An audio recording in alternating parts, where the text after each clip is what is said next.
This session, I'm joined by Simon Martin-Redman, who is a Fellow of the Royal Philatelic Society of London.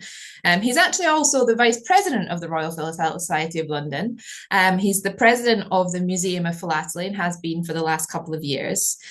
He has been the winner of the Rowland Hill Medal for his collection on Sarawak. He is also a member of the Club de Monte Carlo. He is all over the place at the moment. He also got the judges' vote for the Philatelic Ambassador of the Year award in the PTS Awards last year. So there's probably another whole bunch of things that I haven't introduced. So I will hand over to Simon now, allow him to introduce himself properly, complete his presentation on the romance of the cover. Yes, Suzanne, thank you very much for the introduction. You are very kind. Yes, I seem to be doing an awful lot at the moment, much to my wife's chagrin. Philately seems to have taken over my life, but hey, aren't I lucky to be doing what I love?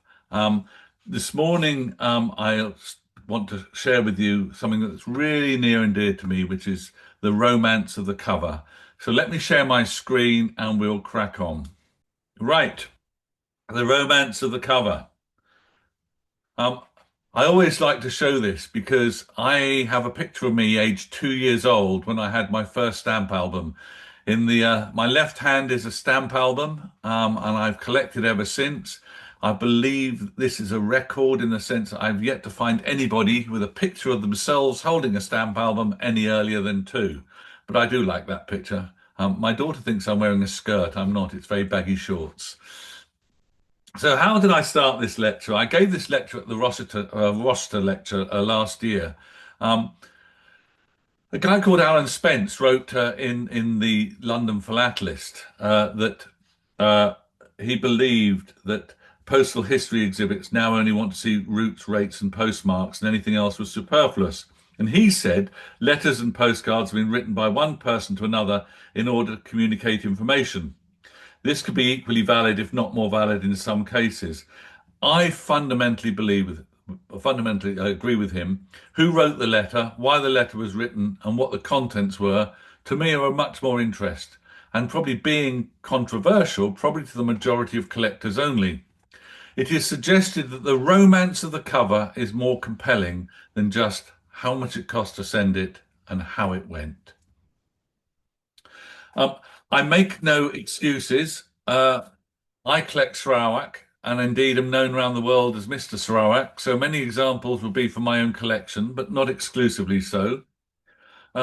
Early covers from Sarawak are exceptionally scarce for reasons I shall show, yet I'm very fortunate that I can find out what the contents were, as most of the Brooke correspondence is in the Bodleian Library. For those of you who don't know where Sarawak is, there it is.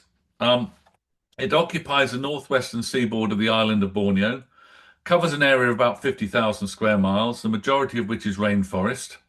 The northeast lies British North Borneo, now Sabah, Brunei and Labuan. The remainder of the country borders with Indonesian Borneo. The capital is Kuching. And when my story begins, Kuching was actually Sarawak. That was just the only bit of Sarawak. The rest was got by the Rajah over the years. Most importantly for philatelists, the climate's that of the rainforest, with an average temperature of 85 degrees and humidity at 94%. So this tropical climate causes real problems on the quality of material, with stamps very difficult to find in great condition. I collect postal stationery too, and whilst early examples unused are impossible to find, or virtually impossible to find, they're normally in poor condition due to foxing. Okay. Why is stuff from Sarawak very difficult to find? Well, there are references to population in some history books. Emily Hahn's biography of James Brooke actually lists by name the only 16 Europeans in the country in 1843, and half of those were crew members. Criswell's book says that the European community was less than a score. For those of you that are not aware what a score is, it's 20 people, which ties in with the civil service numbers, as some of the officers would have been in forts up country. The graph actually shows numbers of officers in the Rajah's civil service. And the table on the right is taken from a population survey published in 1912 in the Sarawak Gazette. Okay, it would be safe to add a factor of about 2.5 for missionaries, civilian traders, and perhaps wives and the odd child, which extrapolates means that even in 1890, only about 80 Europeans would be in the country. And nearly all the Europeans were in the Rajah's government service, as I said, with a few missionaries. And by 1910, there were only 112.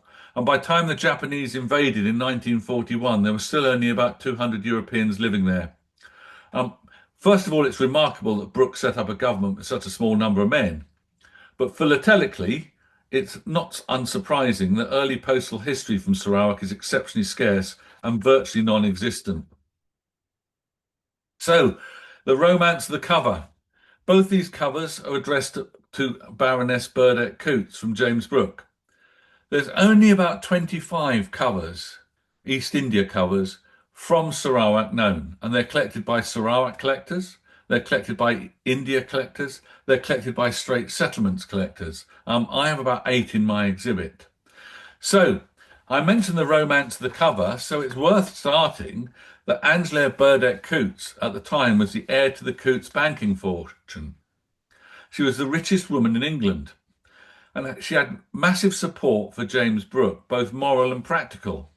And at various times in the beginning of his reign, she offered financial assistance, and she was a very influential advocate in London society during Brooke's actions in Sarawak were being questioned. Victorian society at the time speculated about a romantic attachment, but the evidence suggests perhaps a more deep intellectual and emotional friendship grounded in Share's ideals of moral reform and imperial responsibility rather than a formal relationship as we would know it. So, although there's no firm documentary evidence that Sir James Brooke and Angela Burdett-Coutts were involved in some physical romantic relationship, the correspondence and tone of Victorian commentary strongly suggests a very deep emotional attachment. Contemporary society, however, and contemporary authors now suggest that there might be a romantic understanding, but not possibly a romantic relationship in the sense that, first of all, Brooke never married and was known to form intense emotional bonds, but often with younger men, which has led modern historians to debate his sexuality. But Burdett-Coutts remained unmarried until 1881, when at the age of 67 she married a much younger secretary, William Ashmead Bartlett, a union that actually shocked Victorian society. So, most of the correspondence from Sarawak at the time is to Burdett-Coutts, and the surviving letters, which are documented, show affection and mutual admiration, but they do stop short of explicit romantic declaration. Okay, these are scarce. I show this one purely and solely that it is the finest cover known of all of them, in my opinion. Beautiful, cancelled at 10 as 8 pies and 3-colour franking, and very, very fresh indeed. Again, from Rajah Brooke to Baroness Burdett-Coutts. As I said, one of the most, or I believe, the finest of all the existing Sarawak East India covers. So I'm going to show now a few covers where the cancell's markings tell the story. So this again to Baroness Burdett-Coutts, but instead of the Post Office Sarawak cancel, it has the Office of Registry cancel. This cancel is found authenticating Treasury notes in 1858. These notes are very rare, and on the right is the earliest banknote known. And even though it's in disgusting condition, it's probably worth as much as the cover. Why was it used? Well, I believe that due to the similarity of the Post Office Sarawak hand stamp, it was used by mistake to cancel mail on just a few occasions. I mean, only 3 covers are known and all around the same date. So at that time, Treasury and Land Registry and the Postal Counter were probably all in the same room and probably with the same junior officer carrying out a number of functions. Imagine the night before if he had a few too many sherbets. He could quite easily the next morning have mistaken the cancel. As I said, only 3 covers are known with the Office of Registry cancellation. 2 have the same arrival date in London, and 1 is a month later, so he probably made the same mistake again. And all are from the Rajah. Okay?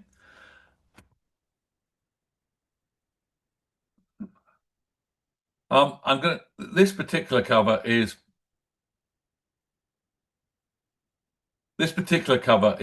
rather nice. Um, it's posted from USS Brooklyn. Uh, the Brooklyn was the first of 5 screw sloops of war organized by Congress, laid down in 1857, and was used in the American Civil War. Well, I researched US naval records and found that the US Brooklyn sailed from New York on the 12th of August for duty in the Orient, calling briefly at Sarawak in early February 1887. I also found out that the Bonsall family, which is addressed to Bonsall, was one of the most respected families in Philadelphia, and this covers almost certainly came from one of the ship's officers. But I mean, wonderful cover. I mean, the cancellation of Sarawak and from the USS Brooklyn in Sarawak in 1887. Again, a really great cover. This is addressed to a guy called Villiard in Sarawak, but via originally sent to Shanghai. On the back, you can see some Chinese writing, which means item being passed after military check. So this is probably the Imperial Qing military taking measure to limit the supporting movement of Sun Yat's revolution with overseas Chinese in Sarawak and other Southeast nations. This letter, originally to Shanghai and then redirected to Sarawak, must have aroused the suspicion of the Qing military. And this is almost certainly the earliest censored cover known relating to Sarawak, dated May the 11th, 1898 to Shanghai and forwarded on to Sarawak. What's interesting, Baron Villard, when I researched him, was the Inspector General of Customs in Shanghai, but was famous for designing the Dowager issue of stamps for China, issued in 1894. The only thing I haven't managed to find out is what he was doing in Sarawak at that particular time, but I continued to keep trying to find out what he was doing there. Again, an innocuous cover, but tells a wonderful story. This is the earliest known incoming cover to Sarawak. It was addressed to a guy called William Brereton, who at the tender age of 15 came to Sarawak. He was a son of Reverend Brereton, who was a relation of James Brooke, and he came to Sarawak as a midshipman. But he later decided to leave the Navy and joined Brooke in 1848. Brereton was also the great nephew of the Bishop of Calcutta, and this letter from Calcutta is probably written by the bishop. This is the earliest known example of incoming mail to Sarawak, as I said. Here is another cover addressed to William Brereton. Okay, Carl Louis of Corinthilla, who has that wonderful provenance directory, had only 2 covers from Sarawak listed from the UK. I've sent him copies of mine after his superb joint presentation that he did with to the Royal. This is franked at the Indian close rate of 1 shillings and 10 pence. But again, it tells a story. I said that William Brereton came to Sarawak at the age of 15. He was also the first European officer to be stationed outside Kuching. And at the tender age of 20, he was dispatched to Scrang Fort. And he lived in Scrang Fort for nearly 3 years without any other European officer nearby. And that was right in the middle of the rainforest. However, he was allowed to take a native wife, which probably helped him during the lonely nights. After 3 years, he was sent another assistant called Lee, who lost his life very quickly afterwards in a skirmish with the Skang Iban pirates. Brereton unfortunately died in September 1854, only aged 24, from dysentery. and is buried in the Brooke Cemetery in Kuching, and I've had the honour to visit his grave. This was probably the last ever letter he received, dated 21st of February 1854. Having access to content of some letters helps. This, I think, is one of the finest incoming covers to Sarawak. It was in Gilbert Wheat's sale, and this was the front cover of the Gilbert Wheat catalogue by Cavendish. Having the cover, having the contents helps me show that this is a very historically important cover. The Rajah had tried to sell Sarawak to Great Britain because he was very short of money, but there was no political appetite for it. I know after much research, he also tried to sell it to France and also even Belgium. This strategy did not go well at all with his heir, a guy called Captain Brooke. And whilst the Rajah was in England, he tried to overthrow the Rajah. James Brooke heard of this and disinherited him, and the throne, so to speak, passed on to Brooke's brother, Charles Brooke. This is a letter to the Rajah Muda, which is Captain Brooke. It's from the Rajah and is almost certainly the reply to the letter written by Brooke, which was the start of the crisis, which culminated in him being disinherited. In that very wise and defiant letter of the 26th of October, he announced he had assumed the government of the country and would defend his rights by force. The Rajah could not accept such defiance, and accompanied by his other nephew, Charles, stormed out to Singapore. Stormed out's quite a strong word because it took a very long time to get to Singapore. And he met Brooke there in February and dismissed him with ignominy. Brooke hoped his brother Charles would be loyal to him, but it was not so. Charles then supplemented him as the Rajah Muda and afterwards ruled as Rajah, the second Rajah of Sarawak, from 1868 to 1917. It was a good job too, as Charles was a superb ruler and responsible for the success of Sarawak, supported by so few Europeans. Now, here's a strange letter. It's from Rajah Brooke to Baroness Burdett-Coutts, but actually sent from his house in Devon. And I've already intimated that modern books on Brooke have intimated that he never married and was known to surround himself by young chaps and probably was gay. However, we now know he did actually father a son when he was a young man from a liaison with a housemaid in his parents' house, a young man called Reuben, who was disinherited. Was he gay? I don't know, and I don't care. But from this little piece of postal history, I can concoct a funny story. This letter itself is a normal penny red cover. The address is Burdett-Coutts, and the writing is from James Brooke. The letter is the important part of this. As I say, it gives empirical evidence regarding James Brooke's sexuality, because it mentions the choice of wallpaper in his house. And in Victorian times, I may suggest that only a gay man would actually talk about the colour of his wallpaper in his house. Again, one letter, one cover tells you a whole story. The joy in researching a cover brings a cover to life. So a very short case study of taking a fairly innocuous looking cover and researching it to prove a hypothesis. I bought this cover and it's addressed to Captain Bethune, Borneo and elsewhere, Singapore. It's from Charing Cross on the 4th of February 1845 and it's sent at the 1 and 10 rate, closed email rate, and it's got a Bombay ship letter on the back. I believed it was to Sarawak, okay? And that's why I bought it. But I needed to prove it. Remember, there were only 16 European residents in Sarawak at the time. I know that mail was taken 3 to 4 months by sail. And until June 1845, all mail went by sail. We know that because the Lady Mary Wood was the first mail steamer dispatched to Southeast Asia, and it arrived in Singapore on the 4th of August 1845. But the Lady Mary Wood didn't begin her voyage till the 24th of June 1845. Okay, so it was 3 to 4 months by sail. Therefore, it's safe to make the assumption that we'd get to Captain Bethune this letter sometimes between April and June 1845. But where was he?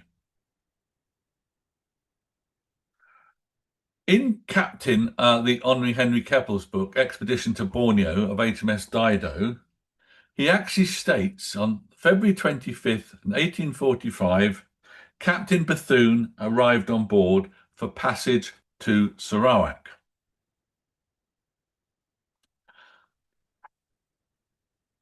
Sir Spencer St. John's book also mentions on page 69, Captain Bethune arrived in Sarawak in February.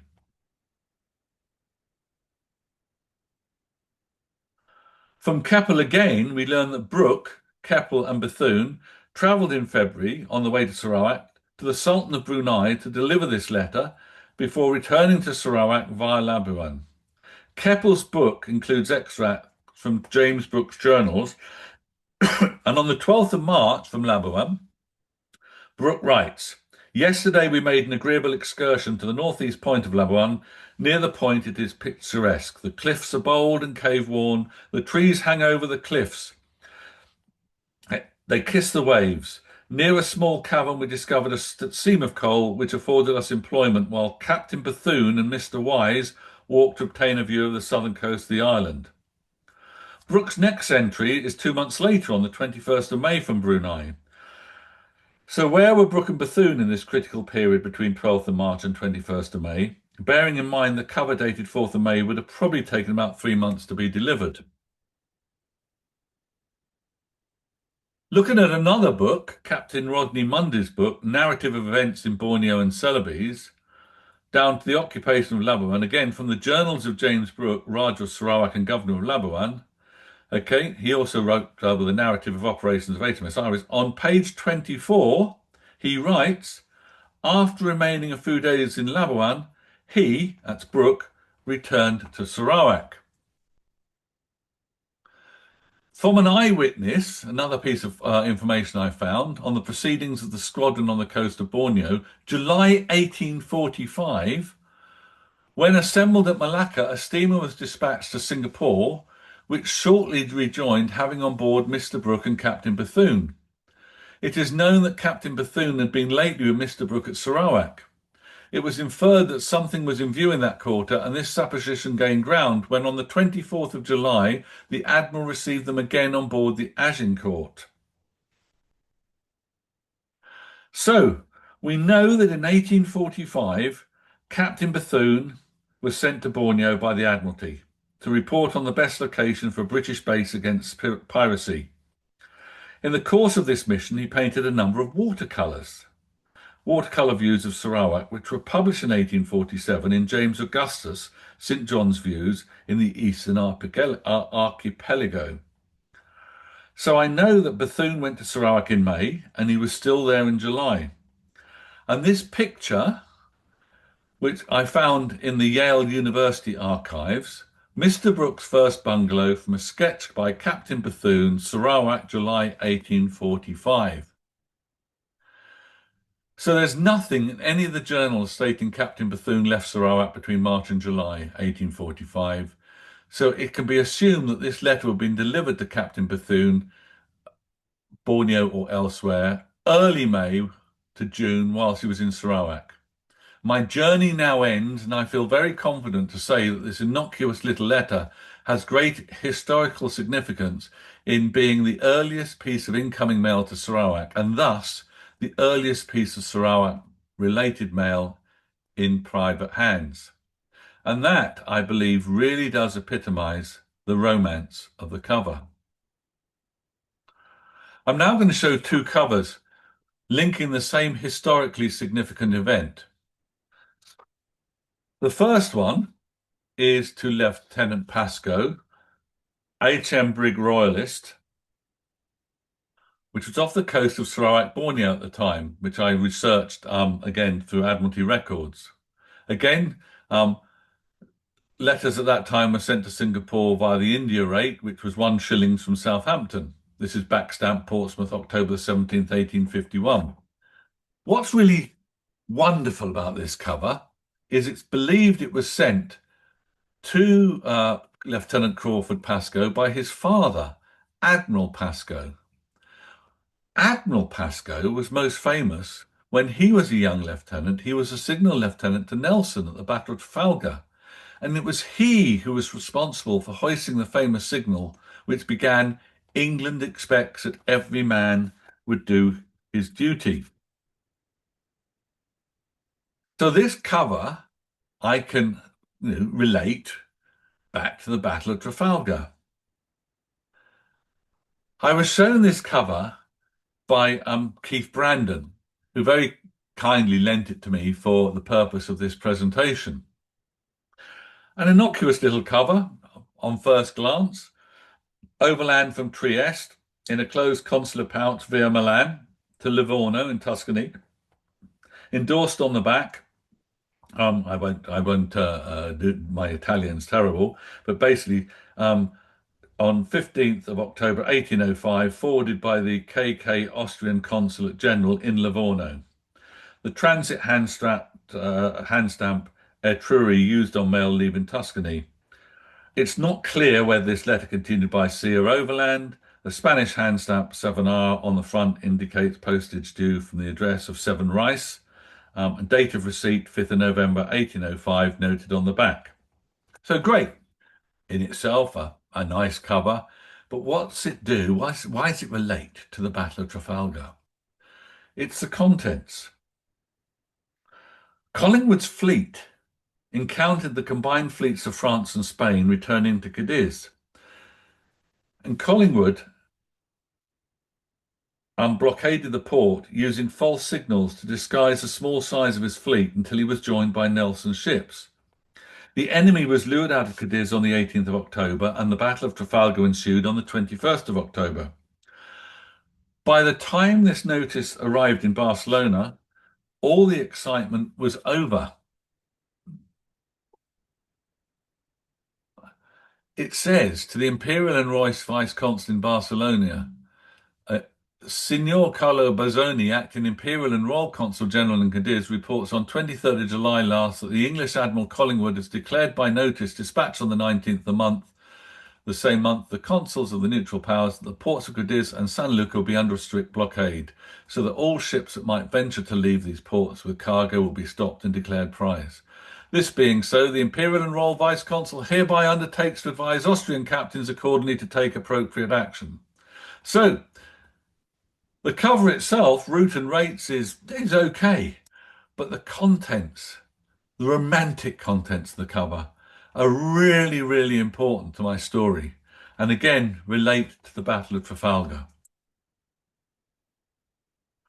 So sometimes covers can be historically important and philatelically important and romantic at the same time.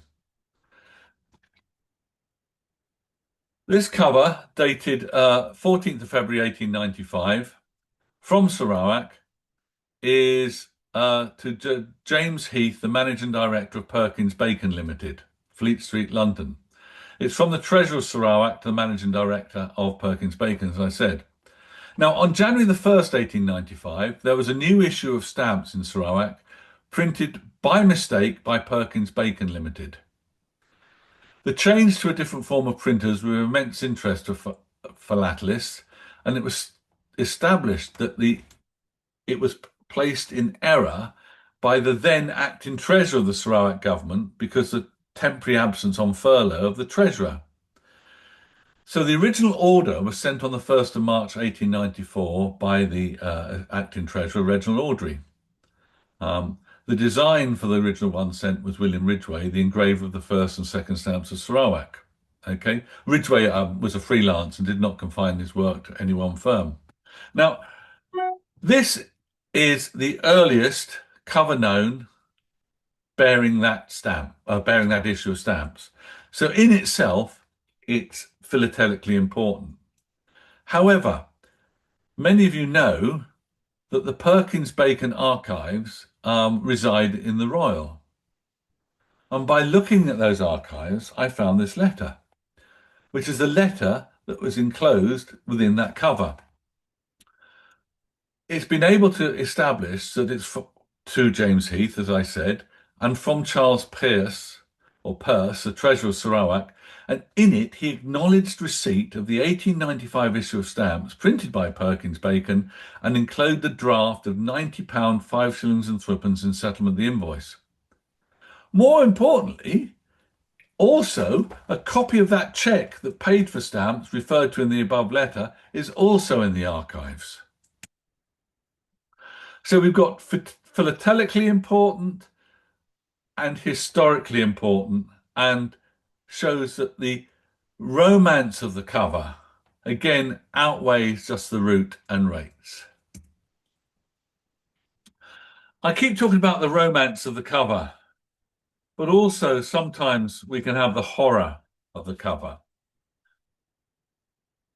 I'm going to show a few items now from the Second World War. This is rather fun, because fun in a weird sense of the word, because it's from Captain Yates, guest of the Japanese, when he was in the prisoner of war camp in Batu Lintang in Kuching, Sarawak. And the Japanese allowed the prisoners to write a card that they were never delivered, we don't think. Not all of them were ever delivered. But the Japanese thought it would be a good idea to tell them to write them on Christmas Day, even though it wasn't Christmas Day, but thought it'd be nice to say that on Christmas Day they allowed the prisoners to write a card. Captain Yates had other ideas. Okay? As I said, the prisoners were told to date them Christmas Day. However, you'll note in the card, he wished his mother Happy Easter, so she'd know perfectly well that it was a pure facade. In his diary post-war, he wrote 3 times a year in September, December and May, we were permitted to send a 24-word postcard home. But so far as I can make out, this was largely window dressing, and most of the cards never left Kuching. Yates was possibly over pessimistic, as we know that 4 of the 8 cards he wrote during his incarceration actually did reach home. The other 4 were probably lost in transit. Now, I, being an ex-naval man, and also I like anything to do with the sea, and this cover in itself is a lovely Packabo cover sent from the SS Brooke. However, when researching the Brooke, I discovered that the Brooke was closely related to one of the worst massacres of the Second World War, the Banker Island massacre, which took place on the 16th of February 1942 during the rapid Japanese advance through Southeast Asia during the Second World War, as I said. Following the fall of Singapore, a number of Allied personnel, including members of the 2nd to 13th Australian General Hospital, British soldiers and civilians, attempted to evacuate Singapore by sea. One vessel, the SS Brooke, was bombed and sunk by Japanese aircraft in the Bangor Strait near Sumatra. Survivors, including the Australian Army nurses, wounded soldiers and wounded civilians, reached Rajah Beach on Bangor Island, which was part of the Netherlands East Indies. Japanese troops separated the men, who were all then executed, and then ordered the 22 female nurses to walk into the sea. As they walked them into the sea, they machine gunned them all down. Only one nurse, Vivian Bullwinkle, survived by pretending to be dead. And by surviving, she was allowed to tell her story post-war. The massacre became one of the most shocking atrocities involving Australian medical personnel in the Second World War. And I discovered this by researching this one cover, SS Brooke. Another cover, horror of the war. This is a postcard, very few known, from India to prisoners of war in Batu Lintang camp in Kuching of the 2nd 15th Punjabi Regiment. Over 1,000 all ranks of the proud 2nd 15th Punjabi Regiment were captured by the Japanese and were treated absolutely appallingly. The Indians were subjected to terrible ordeals, even worse than other prisoners, in an attempt to persuade them to join the Indian National Army of Chandra R.V. Bose to help the Japanese to free the India of British. In June 1945, once Allied naval craft were spotted off the coast, the Japanese took all the fit men of the 2nd 15th Punjabi Regiment, 6 NCOs and 32 other ranks, to Labby to act as coolies to carry stores. On the 14th of June, a squad comprising a Japanese officer, 2 NCOs and about 80 men surrounded the Kuching camp and called all the remaining Indians out on parade. Of the 60 present, 25 were bedridden, and a few made break for it. All the others were then beheaded or used as bayonet practice for the Japanese. Absolutely appalling story. But this card tells that story. In-depth knowledge sometimes helps when you're researching covers. After the Japanese occupation, there were no regular flights between Kuching and Singapore until April 1946. Then a weekly courier service run by RAF Sunderland flying boats was started, mainly for official correspondence. The BOAC service from Singapore to London was resumed in February 1946 at the pre-occupation inclusive rate of 55 cents per half ounce. The news of the cessation of Sarawak, i.e. Sarawak being sold to GB, to Great Britain, first came to light on the 8th of February 1946. Charles Viner Brooke, the then Rajah, returned to Sarawak on the 15th of April, and from the 15th to the 17th of May 1946, debated the cessation bill in the Council Negri. In that month leading up to the Council Negri, the Rajah visited Capit to say goodbye to his Dayak friends. And after the Council Negri, Rajah Brooke departed Sarawak for the very last time, in the sort of 17th, 18th of May. After that, Sarawak became a crown colony. Okay, became a crown colony, and the rest is history.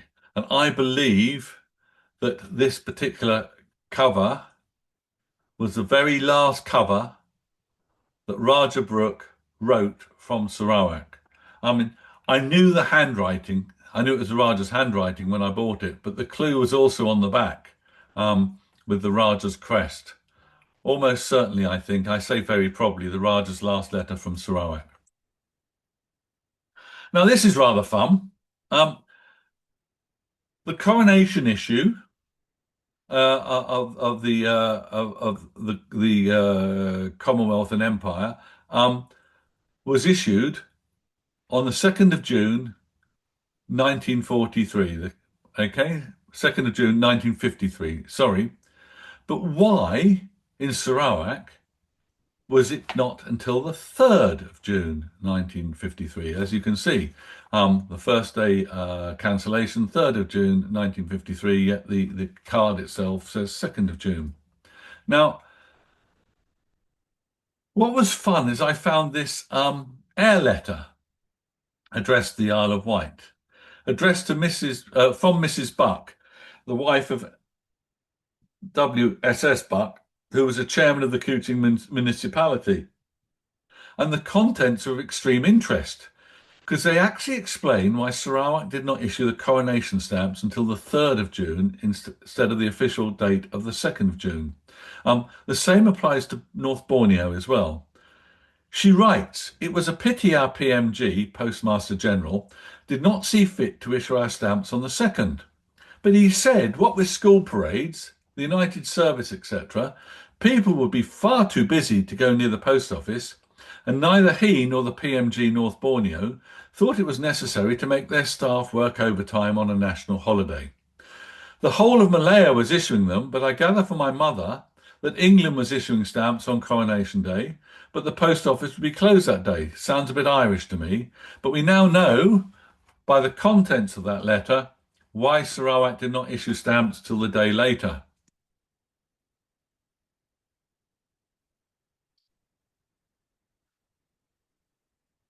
Even the most plain cover can have a story if you look at it. Here we go, a very innocuous penny red cover from um, to Dunfermline in Scotland. Sent by Frederick Cunningham from Perth, address of Robert Menzies, Charlestown, Dunfermline. You can read there that on researching this cover, and I'd like to thank Jeremy Dixon for this, Robert Menzies was born about 1776, but in 1841 was described as a manager of works, and by 1851 was the factor of Broom Hill Estate in Charlestown. The factor is a name for the person who was employed to manage the estate when the owner was either disinclined or unable to do so. We also now know that the Broom Hill estate covered some 2,500 acres, a main house, and several other properties. You can find out from research it was constructed in 1702 and remodeled in 1885. It was and remains a family seat of the Earls of Elgin and Kincardine, the Bruce family, and again, whose ancestors were King Robert the Bruce, the visitor at Bannockburn. And in 1842, the date of this cover, the owner was James Bruce, 8th Earl of Elgin and the 12th Earl of Kincardine. Also found out his father had greatly impoverished the family fortune by his purchase of the Elgin marbles, which are always in the press these days. So the 8th Earl, with political connections established during his time at Oxford, was a progressively and a distinguished governor of Jamaica, of Canada, and the Viceroy and Governor-General of India, and died in India through a heart attack brought on by overexertion. And there's a picture of Broom Hill Estate, and there's a picture of the 8th Earl of Elgin. So that innocuous little cover can, with a dint of research, offer you a whole story. A cover, in this instance, can lead me to a local story that was previously unknown. I live in Frinton-on-Sea. Now, Frinton-on-Sea was only built in 1902, yet it had a post office for the year earlier. And I found the earliest letter known from Frinton-on-Sea dated November the 28th, 1901, to Brussels in Belgium. I was very, very excited by this. Until my friend Alan Moorcroft, past president of the Royal, who is a specialist on East Anglian postal history, on Delcamp for literally a couple of pounds, a couple of months later when I showed him my cover, found this postcard dated the month earlier, October the 15th, 1901. Both items are from the same person, Paul Broumacher, to his parents in Brussels, and was thought to have been in Frinton-on-Sea in 1901, to be involved in the experiments being carried out by the Marconi School of Wireless Telegraphy. Messages from that school were transmitted to the Marconi station in Belgium. And de Broumacher went on to become the director of the Antwerp Telephone Company. But what's really important to me and to local, not just postal history, but local history, is the Marconi School of Telegraphy was established at 34 Upper 3rd Avenue, Frinton. I live in 2nd Avenue, Frinton, so it's the next road along. And the premises next door were also acquired, and they erected a 120-foot mast, and this comes from a very early photo of Frinton, and they added a further 45-foot to it. And this was a residential school for the training of probationer engineers in wireless telegraphy. And part of the training was for probationer engineers in wireless telegraphy. And part of the training was the experimentation with the transmitting of wireless messages across the North Sea, about 80 kilometres. So the students were expected to become competent in the use of equipment, how to build and repair it. And by the time they completed the course, would be able to develop further stations for the company around the world. New instruments were also sent from the factory at Chelmsford to Frinton by train, and they were tested before being distributed. So that's the 34 Upper 3rd Avenue today. That's what it was like in 1901, 1902. And that one little cover has opened a whole door to Frinton local history. So carrying on the Frinton theme, one cover can take one into a whole tangential field of collecting. I found this cover from Sarawak to the town I live in. Ordinary cover for route and rate purposes, special to me because it's Sarawak to Frinton-on-Sea, a letter to Thomas Allen. But who is Thomas Allen. Now, Thomas Allen, to some of you that know, was a stamp dealer of Frinton. And here's another letter from Thomas Allen, who was friends with King Carol of Romania, dated 1936. The sentence, note the sentence there, the stamp in the envelope, on the envelope being non-dentate is a philatelic rarity, which indeed it is. It's an imperfect stamp used from King Carol of Romania to Frinton-on-Sea. And a letter to Thomas Allen from Frinton-on-Sea, to Thomas Allen from Frinton-on-Sea, and then the letter replying to it, 4 days to get from Romania to Frinton-on-Sea. That would now take 3 weeks. Another letter from Thomas Allen to Thomas Allen with a German set of stamps from Prince Frederick of Hohenzollern-Sigmaringen. My German is disgusting. Again, all to Frinton. But who is he? So Thomas Allen became a stamp dealer around 1912, 1913, joined the Royal Navy aged 19 in the First World War, but most importantly became the stamp dealer to King George V and a great friend of Edward Bacon, curator to the Royal Philatelic Collection. He was also the King's agent for the sale of the Ferrari collection, the greatest stamp collection ever sold. Interestingly, he was sent out to buy stamps from the Ferrari collection, and King George V gave him expenses of £10 for the 2 weeks. What also is important, that with his friend Charles Nissen, he bought the Perkins Bacon Limited archive, which he presented to the Royal Philatelic Society. He came to Frinton to live at Craigard the Esplanade. Another interesting fact, which I found out, when Edward VIII became king, there was a rumour that the royal collection would be sold. Thomas Allen went into Coutts Bank and asked if he could write a cheque out for £500,000, a huge amount in those days. They said yes.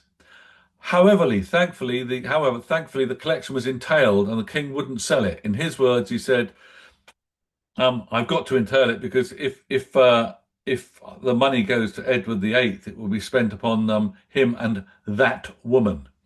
As you know, Edward VIII then abdicated after his relationship with Mrs. Wallace Simpson. He served in the Atlantic convoys as a lieutenant commander. Craigard was bombed in 1941. He was also the first dealer ever to be invited to join the Royal Philatelic Society, and he sat on the Royal's Expert Committee for 30 years. And when Sir John Wilson retired as Keeper of the Royal Collection, he was offered the position to be Keeper of the Royal Collection, but he felt at the age of 70 he was too old. That's a little tin of stamp hinges addressed to Thomas Allen. And there's his obituary dated 21st of November 1994. So, to conclude, I love the romance of the cover, and I've shown that how letters are very important. Imagine today the postman delivers a letter to you. Very rare these days. It might contain a note that one had received an honour from the king, or it could be a sympathy letter on the death of a family member. I'm one of the few people that still sends handwritten letters, and I still have a slight frisson when I receive a handwritten letter myself. Imagine in 100 years' time if a postal historian had a letter that I wrote thanking someone for a fine lunch. Would they ask why were they having lunch? I wonder what they talked about. Or will they say, good heavens, that letter was sent at a £1.70 first-class rate and travelled from Frinton to London via the sorting office in Chelmsford. I hope that this little potpourri of a few covers that I've persuaded you that the romance of the cover and the history aspect of cover can be much more interesting than the postal aspect of being a postal historian. Thank you very much. First question we've had is, the last question we've had is, do you keep all of the handwritten envelopes you receive just in case? No. No. I do keep. I mean, I do keep ones that if they are from Parliament, or if they are from the Palace. And yes, I have had some from Parliament, and I have had some from the Palace. I keep those. And if they're very unusual franking, I keep. But no, I don't keep them all. I do get an awful lot of mail, Suzanne. I know I send you mail, so nice I to know keep you yours. mine away. I keep yours, funny enough, because there's always lots and lots of pretty stamps. Okay, good. Yeah, always put lots of pretty stamps on, and then you've got more chance of someone keeping your handwritten letters that might form part of a story later on. If you find a story, do you try and find any family members to share that story with? I have done on some occasions. I mean, there is a chap who actually collects Sarawak stamps, who is a relative.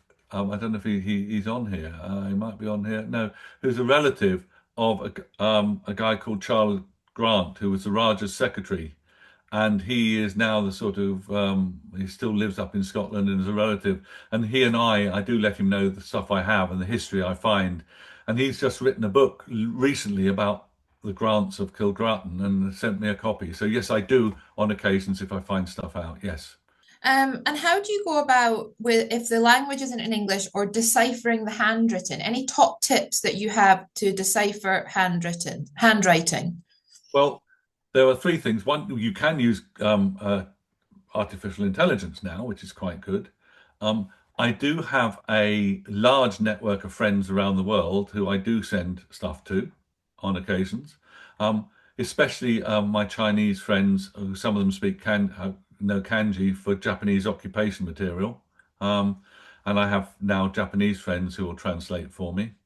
Um, I also collect the Indian state of Wankana, and all the early stuff is in Old Gujarat. And there's hardly anybody that reads Old Gujarat now or can actually translate Old Gujarat. Markan Davi is probably the only person who's got links to someone that can do it. But that's really difficult. But invariably, there's someone around the world that will help. The hardest, believe it or not, is people Victorian who write very, very quickly. And a lot of Victorians were all taught to write the same way. So a lot of Victorian handwriting is very similar. And especially when you get those covers, because to save postage, where they write across, then diagonally, some of that's exceptionally difficult to decipher. Yeah, I can imagine. That's I think that's part of the fun though, isn't it? Yeah. Do you have any tips on um where people, is there forums, is there a society, is there anywhere that would be able to help with that? People at the Royal are pretty good. I mean, Dr. Roger Johnson, who goes to the Royal nearly every time, is very good at deciphering Victorian handwriting. Um, Old German is pretty difficult as well. Okay. Um, Quite a lot of stuff from Sarawak in the 1880s, 1890s. There was a lot of Catholic missionaries in Sarawak who were writing around the world, and the common language at the time was Latin. So you actually find quite a lot of Sarawak postcards and some letters written in Latin, and that's fairly easy to translate. But that was a sort of lingua franca of the day. Once you've won a Grand Prix, what do you do next? Are you still developing your collection and refining your exhibit? Yes, of course. Um, my I've won a Grand Prix for traditional.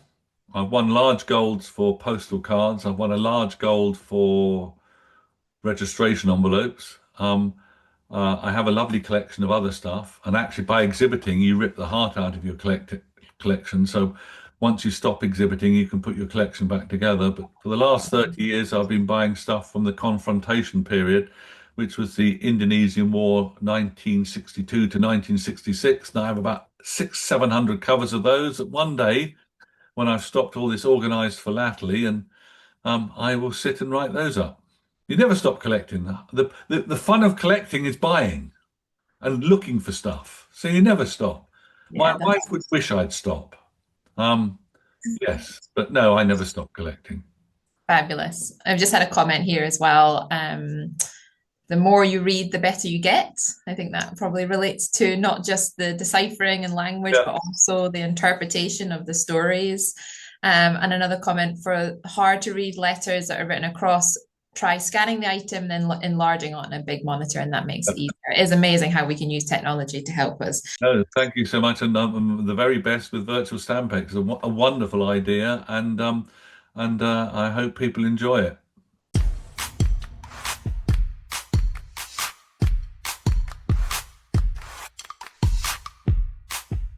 We hope to see you at our next Stampex show, at Virtual Stampex or in person in London.